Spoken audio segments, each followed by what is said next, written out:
Umuntu ni caremwe c'impwemu cambaye umubiri. Nico gituma Bibiliya ivuga ko icaha cose umuntu akora atari ic'umubiri, ariko ari ic'impwemu. Kandi ibintu vyose tubona imbere yuko biza mw'isi y'ibiboneka, bitangurira mw'isi y'ibitaboneka, mu mpwemu.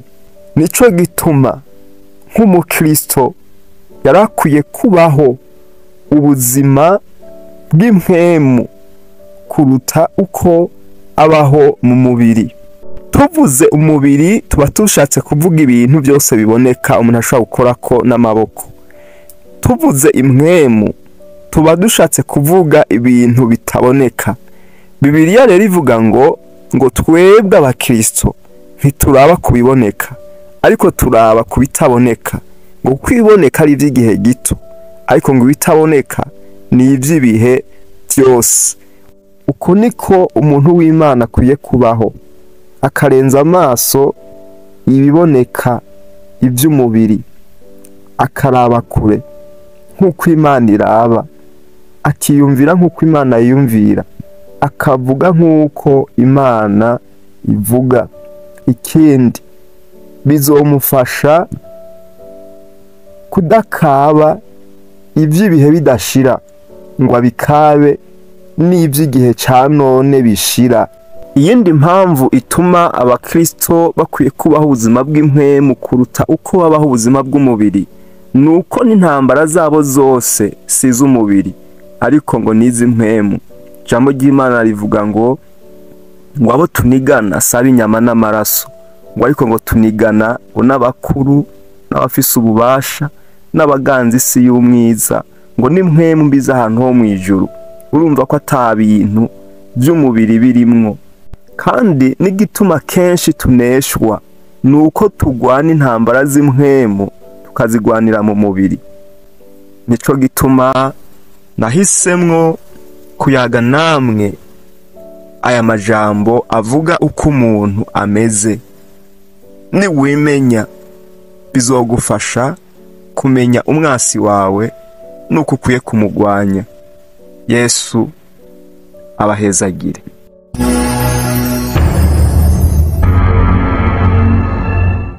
Iyo umuntu atimenye uwo ari we, biragora ko amenya Imana. Bibiliya ivuga yuko umuntu yaremwe mu ishusho y'Imana. Imana yamwishushanije ko asa nayo. Bivuga ko uko Imana iri niko n'umuntu ari mu bimugize. Imana n'ubutatu, Imana, Yesu na mpwemu yera. Kandi n'umuntu yaremwe mu butatu: umubiri, umushaha aribwo bugingo, hamwe n'impwemu.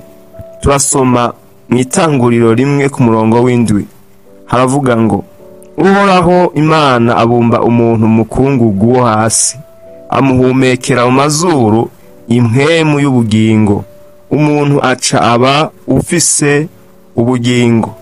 Imana imaze kurema uwo muntu imubarira ati, igiti cose co muri iryo tongo ukijyeko uko ugomba, ariko igiti kimenyekanisha iciza n'ikibi ntuze ukijyeko, kuko umunsi wakiriyeko uzopfa nta kabuza.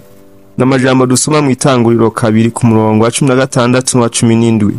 Amaze kukijyako yapfuye mu mpwemu, mu nyuma apfa no mu mubiri. Bica bituma umuntu aba uwugizwe n'umubiri, umushaha aribwo bugingo, n'impwemu ipfuye. Impwemu yabo ikiri nzima bari bambaye ubwiza bw'Imana, ariko imaze gupfa isigura ngo bamaze gucumura bagakora ivyaha, bakarenga kwibwirizwa Imana yabahaye, ubwiza bw'Imana bwarabavuyeko, bashigwa kure y'Imana, bibona bambaye ubusa. Uko niko igicumuro c'umwe catumye abenshi bapfa. Umuntu akora icaha wese aba apfuye ahagaze, nubwo yo kwisiga canke yo kwambara neza, ariko mu mpwemu aba yarapfuye ahagaze. Abanyefeso igice ca 2 umurongo wa 5 wa 6 haravuga ngo hamwe twari tugipfuye twishwe n'ibicumuro byacu yatugiranye bazima na Kristo, ubuntu nibwo bwabakijije, yatuzuranye nawe itwicarikana nawe ahantu ho mwijuru turi muri Kristo Yesu. Yohana igice ca 11 ku murongo wa 25 no 26 haravuga ngo Yesu aramubwira ati, ni jewe kuzuka n'ubugingo, unyizera niyo yoba yarapfuye azobaho, kandi uriho wese anyizera ntaho azokwigera apfa gushitsa ibihe bidashira. Urizeye ivyo? Aya majambo ya Yesu yerekana ko umugororotsi atigera apfa, ariko arasinzira. Umunyabyaha kuko impwemu yiwe iba yarapfuye, niyo akuwe mu mubiri, hageze kuzuka azozukira urupfu rw'ibihe bidashira, niko gutabwa muri Gehinomu. Ariko umugororotsi kuko ari muzima mu mpwemu, niyo yokugwa mu mubiri aguma ari muzima, kandi igihe nicagera cyo kuzuka azozukira ubugingo budashira.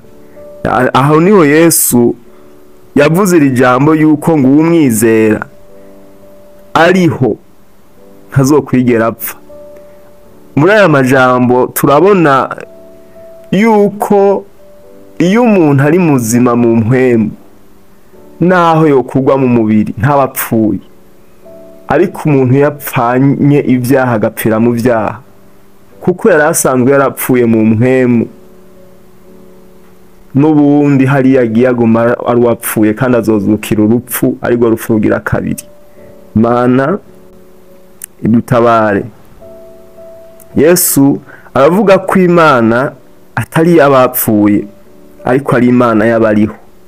Aho Imana ishinga intahe ivuga ko ari Imana ya Aburahamu, Imana ya Isaka, Imana ya Yakobo, byerekana ko nubwo batakiri mu mubiri ariko ari bazima mu mpwemu. Tumaze kubona ko umuntu agizwe n'umubiri, umushaha aribwo bugingo n'impwemu, yapfuye kubw'icaha ca Adamu na Eva.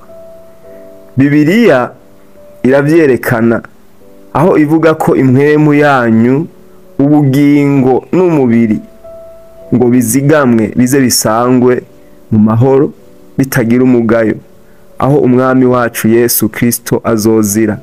N'amajambo dusoma mu cete candikiwe Abitesalonike 5 ku murongo wa 26. Twabonye kandi ko icongera kugira impwemu y'umuntu nzima ari uko yizera Yesu Kristo. Umubiri ugizwe n'uyu muntu wo hanze aboneka. Iyo tuvuze umubiri, ni ukuvuga ibihimba by'umubiri: umutwe, umutumba, amaguru n'amaboko, organe de sens, système immunitaire canke santé. Hari n'indwara zifata umubiri, kumeneka nk'umutwe, malaria, sida, amibe n'izindi. Abaganga bashobora kuvura umubiri, kandi wumva amajwi y'ibivugirwa mu isi canke muri environnement ikikuje umuntu. Umushaha ugizwe n'umuntu w'imbere ataboneka, ari nawe wewe w'ukuri. Ivyo ukora byose, ivyo wiyumvira, ivyo uvuga, uko umeze mu ngeso, byose biva mu mushaha. Nukuvuga uko umeze indani nivyo bigaragara hanze. Umubiri werekana ishusho ya wewe w'ukuri uko umeze, navyo bikagaragarira mu byo uvuga, mu byo ukora, mu byo wiyumvira no mu ngeso zawe. Yesu yavuze ko igiti kibi kidashobora kwama ivyiza, kandi n'igiti ciza kidashobora kwama ibibi. Matayo igice 7 ku murongo wa 18. Umunyangeso nziza akura ivyiza mu itunga ryiza ryo mu mutima wiwe, n'umunyangeso mbi akura ibibi mu itunga ribi. Ibibogaboga mu mutima nivyo akanwa kiwe kavuga. Luka igice cya 6 ku murongo wa 44 gushika ku 45. Biboneka ko mu mutima w'umuntu hari iyo stoke y'ibibi canke y'ivyiza, kandi aravuga ko ibiva imbere mu muntu nivyo bimuhumanya, kuko imbere mu mutima y'abantu havamwo ivyiyumviro bibi, ubushakanyi, ubwivyi, ubwicanyi, ubusambanyi, kwipfuza, kugira nabi, ubugunge, ivy'isoni nke, ijisho ribi, ibitutsi, ubwibone, ubupfu. Ivyo bibi byose biva imbere, nivyo bihumanya umuntu. Matayo igice 7 ku murongo wa 20 gushaka ku murongo wa 22. Izo nizo ndwara umushaha canke umutima ugwara. Icaha cose ni indwara y'umushaha: insécurité, ubwoba, gukekeranya, kwicuza, amakonfusion, kutumvira. Iyo tuvuze umushaha no kuvuga wewe ukuri. Ibigize umushaha ni ivyiyumviro bigumbagumba, bumenyi, desire, tuvuge impano canke imero z'umuntu, personnalité, kugomba, la volonté, canke guhitamwo, choix. Umushaha wumva ijwi rya kameremere. Impwemu y'umuntu nayo igizwe na ryajwi ryo mu mutima, conscience. Umuntu yumva kenshi rimubuza gukora ibibi. Bibiliya ivuga ngo impwemu yo mu muntu ni itara ry'Uhoraho, risesangura hose mu bwigobeko bw'umutima. N'amajambo dusoma mu gitabo c'Imigani 20 ku murongo wa 27. Mu mpwemu y'umuntu niho hari ikibanza gituma umuntu anwana n'Imana. Ivyo biba iyo avutse ubwa kabiri, akuzura mpwemu w'Imana. Bibiliya ivuga ko impwemu y'umuntu ibwiririkanya n'impwemu y'Imana, ari cabona ko turi abana b'Imana. Impwemu y'umuntu ishobora kuba nzima canke yapfuye. Mu gihe yamaze kwizera Yesu iba nzima, canke atarizera naho ikaba impwemu ipfuye. Muri ico gihe iyo akiri mu vyaha, impwemu yiwe iba yiganziwe n'abadayimoni. Iyo yizeye akihana neza, yuzura mpwemu yera ava ku Mana. Muri ico gihe impwemu niyo itegeka umushaha n'umubiri, bigatuma umuntu agororoka canke akaba umunyavyaha bivanye n'ikimurimwo. Itandukaniro riri hagati y'impwemu y'Imana n'impwemu y'umuntu nuko impwemu y'umuntu igizwe na conscience hamwe na communion, ni kuvuga ijwi ryo mu mutima hamwe n'ikibanza gituma umuntu anwana n'Imana. Ariko impwemu y'Imana igizwe n'urukundo, ukwizera, ivyizigiro. Ibi bintu bitatu mu muntu nta bibayo.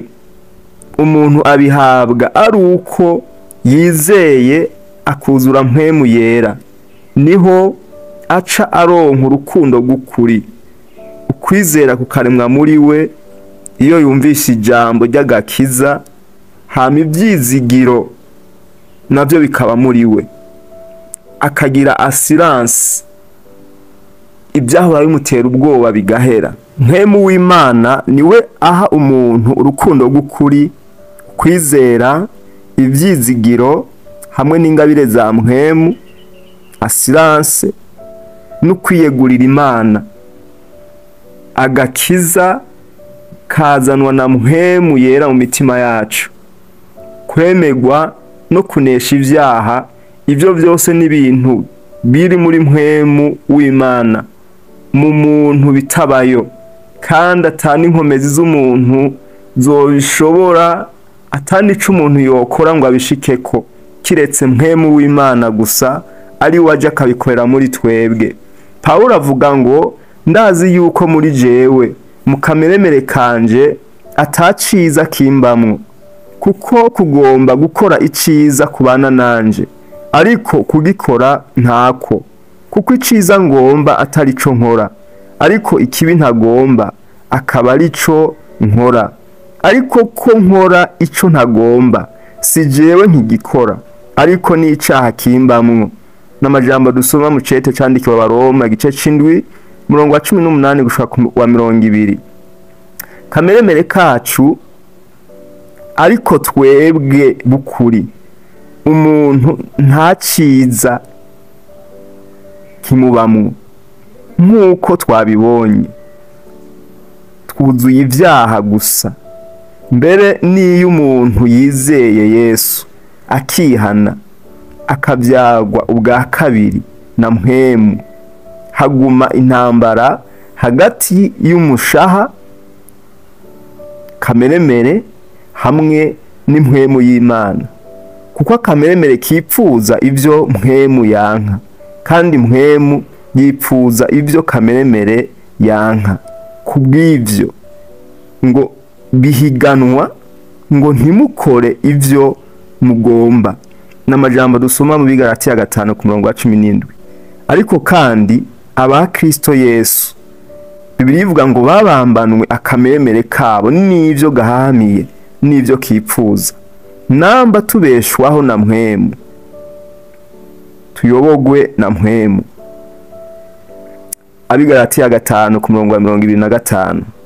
Twabonye ko mu mushaha harimwo ijwi rya kameremere bikubwira gukora ivyaha, kuko nivyo bibayo gusa. Hama mu mpwemu hakumvikana ijwi ry'Imana. Umuntu niwe ahitamwo ijwi rimurongora hagati y'aya majwi abiri. Ashobora kumvira kameremere kiwe cyangwa kumvira mpwemu w'Imana. Izi nizo ntambara zama muri twebwe tugendana nazo. Umuntu ashobora kuneshwa akumvira kameremere yiwe kuruta uko yumvira impwemu. Arico gituma guhabwa mpwemu ni kimwe, ariko kwemera kuyobogwa nawe ni kindi. Bibiliya ivuga ngo abarongorwa na mpwemu w'Imana bose nibo bana b'Imana. Ariko no mu muryango hama habi abana b'ibigaba banka guhabwa indero no gutoza indero na base. Imana idufashe. None rero bene data, turi n'umwenda atari wa kameremere kacu ngo twitondere ivyako, kuko namba mwitondera ivy'akameremere kanyu ntimuzobura gupfa. Ariko nimwica ivy'umubiri ukora mubyicisha impwemu muzobaho. N'amajambo dusoma mu cete c'Abaroma igice c'8 ku murongo wa 12 gushika kwa 13. Umubiri nawo bitewe n'amajwi wumva mw'isi, iby'amaso abona, iby'amatwi yumva, ugira ivyo wipfuza. Ijambo ry'Imana rivuga ngo mwambare umwami Yesu Kristo, kandi ntimubabare iby'umubiri ngo mukore ivyo wifuza. Iyo umuntu apfuye hapfa ikibiribiri, ariko umushaha wiwe uguma ari muzima. Haraho umubiri utera abantu guhemuka canke kugarariza Imana, ariko umubiri wo urabizi ko wavuye mu ivu ari naho uzosubira. Ariko umushaha aribwo bugingo bwavuye ku Mana uzosubirayo, buje kubazwa ivyo bwakoreye mu mubiri, ari vyiza canke ari bibi. Umubiri ni nk'inzu y'intizanyo. Inzu itari yawe ntushobora kubomora ngo uyubake ukundi ushaka. Wemerewe no guhindura irangi wasanze isize wiyubare. Tumaze kubona uko umuntu ameze. Ni caremwe c'impwemu n'ubugingo cambaye umubiri, kandi ko hari indwara zifata umubiri n'indwara zifata umushaha, ari byo vyaha, hamwe n'indwara zifata impwemu y'umuntu, ariko kutizera, gukekeranya, ubwoba bw'urupfu hamwe n'abadayimoni. Arico gituma na deliverance yuzuye ikorwa mu mice itatu: mu mubiri, mu bugingo no mu mpwemu. Kwihana ubwavyo ni deliverance, ariko hari iyindi deliverance umuntu yikorera ubwiwe ku giti ciwe. twabonye Imana mu kurema umuntu ko yamwishushanije ko imurema mu buryo bw'ubutatu nk'uko nayo ariko imeze. Imana Data, Yesu na Mpwemu Yera. Yesu akiri mw'isi yishuye Filipo ariko aramubwira ngo amwereke se. Yesu yamubwiye ko uwumubonye aba abonye se. Aramubwira ati ntimwizeye ko jewe ndi muri Data na Data ari muri jewe? Amajambo mbabwira sayo nigeneye, ariko Data aba muri jewe niwe akora ibikorwa vyiwe. Ubutumwa bwiza bwa Yohana 14 ku murongo w'9 n'uw'10. Imana yahaye Yesu kurema isi, uwo kuko ari gukayangana k'ubwiza bwayo ni ishusho y'akameremere kayo. N'amajambo dusoma mu Maheburayo 1 ku murongo wa 3. Yesu niwe kameremere y'Imana. Yesu niwe shusho y'Imana itaboneka. Abikolosayi 1:15. Yesu yahozeho, byose byaremwe nawe, kandi ubwiwe yari Imana. N'amajambo dusoma mu butumwa bwiza bwa Yohana igice ca 1 ku murongo wa 1 gushika ku wa 3. Kwitize akarorero kirigi kugira ngo dutahure amajambo Yesu yavuga ko ari muri Data na Data akaba muri we. Irigi rigizwe n'ibice bitatu canke ibihimba bitatu. Igihimba ca mbere ni parti yo hejuru igumye. Igice ca kabiri ni parti yera. Parti gira gatatu ni ijya parti yo hagati ya John. Ariko byose bigize irigi rimwe. Niko umuntu ameze, agizwe n'umubiri, umushaha n'impwemu. N'Imana nuko ikora mu butatu. Imana Data, Yesu Kristo ariwe kameremere y'Imana hamwe na Mpwemu Yera. Haraho Paulo yavuze ngo nabambanwe na Kristo, ariko ndiho, yamara ngo si jewe ndiho, ngo ni Kristo ari muri jewe. Aya majambo yerekana ko iyo umuntu amaze kuba muri Kristo neza, ashika ku rugero aho anwana n'Imana, Imana ikazi kagerera muri we. Bibiliya ivuga ngo gushikaho ishusho ya Kristo izohishurirwa muri twebwe. Kandi ayandi majambo avuga ngo bigisha ngo ubwenge bwose kugira ngo bashikirize Imana umuntu wese ahinguwe muri Kristo Yesu. Kwimenya uri we bizogufasha gutahura Bibiliya, byongere biguhe kumenya uko ugwana intambara, nimba ari iz'umubiri uko uzigwana, ukamenya n'uko ugwana intambara za kameremere, ukamenya n'uko ugwana intambara z'impwemu. Kuko ibigwanya umuntu bizanana muri izi nzira zitatu. Ikindi ukwiye kumenya nuko kameremere ikwiye gupfa. Paulo yavuze ngo uko bukeye ndapfa. Irindi jambo yavuze mu Bagalatiya ngo isi ngo nayibereye ikibambwe, ngo n'isi nayo ngo imbera ikibambwe. Ibi vyerekana ko yari yarapfuye kuri kameremere, kuko isi nta kimazi yari akiyigirira, kandi n'isi nayo nta kimazi yari kimugirira, kuko yari yarapfuye, yabambanwe na Kristo, azukana nawe. Nico gituma nariko ndavuga ko kameremere ikwiye gupfa, ariko ntigirirwa deliverance. Kameremere irapfa. Nico gituma umuntu akwiye kumenya uko agwana intambara. Deliverance ni y'Impwemu. Impwemu nigirirwa deliverance. Nimba umuntu yakoze ibyaha canke basokuza biwe, hari ibyo bakoze kera, ibyo ugasanga yo byabaye uruherekerane mu muryango bitewe n'ibyo basokuza biwe bakoze, uyo muntu akwiye kugirirwa deliverance. Kandi nimba hari ibyaha umuntu yakoze bikamukwegera umuvumo, navuze yuko icaha cyose umuntu akora si c'umubiri ariko ni c'impwemu. Kirenze kuri ivyo nuko kwimenya bizogufasha kumenya gutandukanya amajwi wumva muri wewe, nimba ari rya kameremere canke ijwi ry'impwemu. nimba ari mpwemu y'Imana canke ari mpwemu ya Satani. Gutyo uhitemwo iryo wumvira. Nuko mwirinde ivyifuzo vy'umubiri bigwanya ubugingo, kuko ibiri mw'isi byose ni ivyifuzo vy'umubiri, ivyifuzo vy'amaso n'ubwibone bw'ubu bugingo. Ivyo ni vy'amaso asukwa navyo bikagaburira umushaha.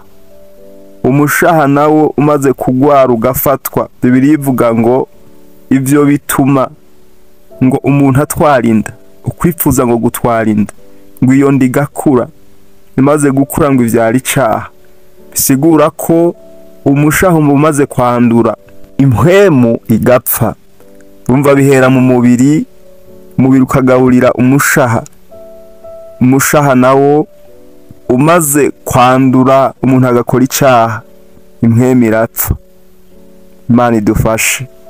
Ico gituma Bibiliya ivuga ngo uyu muntu akwezwe n'ivyo yipfuza bikamusuka, yoye kwiyumvira ko ari Imana imugerageje, ngo kuko atabigerageresha ibibi byose biva mu muntu.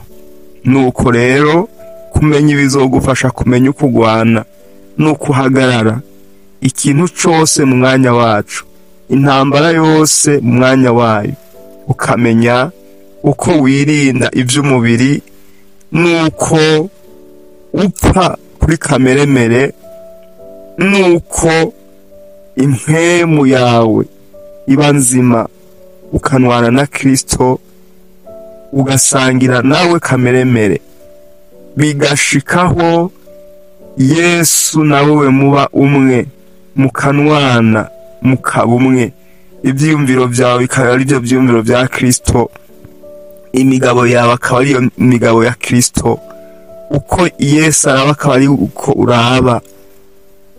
Ivyo urabishikako aho umuntu ahinduka icaremwe gisha, akaba inzu y'Imana vy'ukuri, nkuko Yesu yavuga ngo data ari muri jewe nanje nkaba muri we. Hakageraho n'umuntu avuga ati Yesu ari muri jewe nanje nkaba muri we, kuko abavyumva ko yahindutse icaremwe gisha, yahindutse ukundi, atakiri nkuko yahoze. Umuntu akarengana ibi byo mu mubiri, akabaho mu buzima bw'impwemu. Nico gituma navuze mu ntango yuko dukwiye kubaho mu mpwemu kuruta uko tubaho mu mubiri, mu byo duvuga, mu byo dukora byose, no mu byo twiyumvira. Tukiyumvira twiyusunze mu mpwemu. Paulo yavuze ngo uyu umuntu akoze ibyo tuvuga byose ngo tubivuge nk'abavugishijwe, canke ngo dukore nk'abafise ubushobozi bw'Imana. N'aya majambo Yesu abahezagire, Imana ibaha umugisha. Tuzosubira mu kindi cigwa gikurikira. Imana ibaha umugisha.